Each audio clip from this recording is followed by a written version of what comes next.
میرے بھائیوں، محبت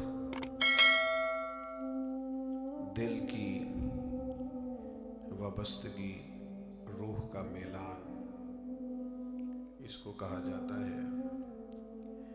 دل انسانی جسم کا بادشاہ ہے۔ جو چیزیں دل میں پنپتی ہیں، جو خواہشات دل کے اندر قرار پکڑتی ہیں، سارا وجود وہی کرتا ہے۔ انسان کا پورا نظام اسی دل کی فرما برداری کرتا ہے۔ لیکن ہوتا یہ ہے کہ نہ چاہتے ہوئے بھی، سمجھ بوجھ رکھتے ہوئے بھی، چیزوں کے مضر اثرات سے آگاہی رکھتے ہوئے بھی بعض اوقات دل ایسی چیزوں کی طرف میلان کرتا ہے جو بڑی نقصان دہ ہوتی ہے۔ انسان کے وجود کا بھی، اس کی روح کا بھی، اس کے باطن کا بھی، وہ چیزیں بہت زیادہ نقصان کرتی ہیں۔ لیکن انسان ان سے بعض اوقات نجات نہیں حاصل کر پاتا۔ مثلا سب کو پتہ ہوتا ہے کہ ہرس، لالچ، ہوس ایک وہ اچھی چیز نہیں۔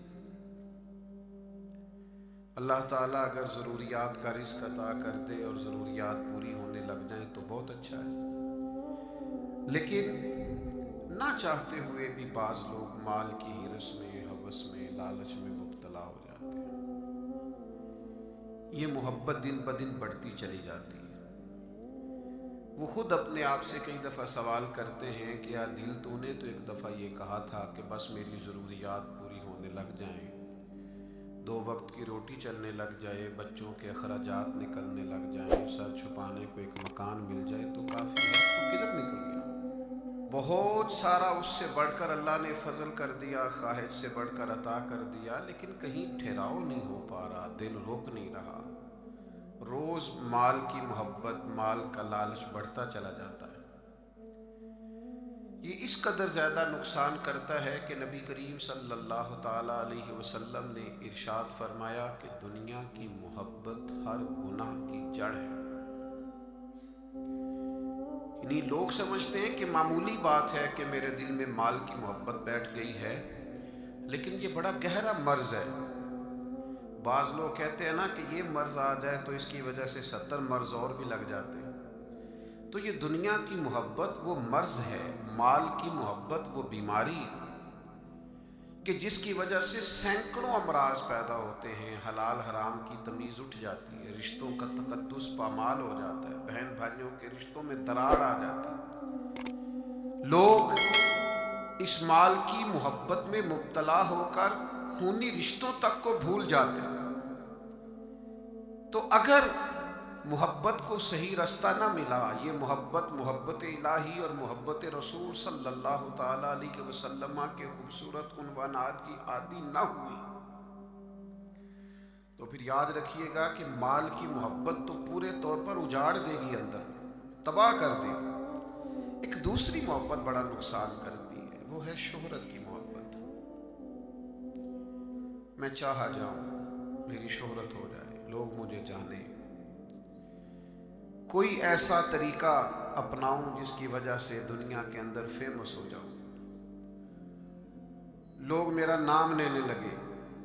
آپ یقین کریں، سوشل میڈیا کے اوپر بڑے بڑے وزادار، بڑے بڑے باریش لوگ، بڑے بڑے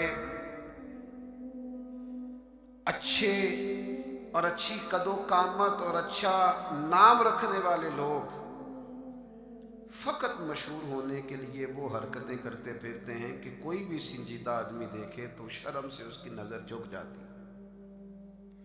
یہ شہرت، اس کا لالچ، یہ شہرت کی طلب اور شہرت حاصل کرنے کے لیے ایسے خطرناک طریقوں کا حصول، شہرت حاصل کرنے کے لیے ایسے کمزور اور ایسے اخلاق سے گرے ہوئے رویے کا انداز تباہ کر دیا اس نے دنیا کو، اجاڑ کے رکھ دیا ہے لوگوں کو۔ آپ یقین کریں، اچھے بھلے سمجھدار لوگ تھے،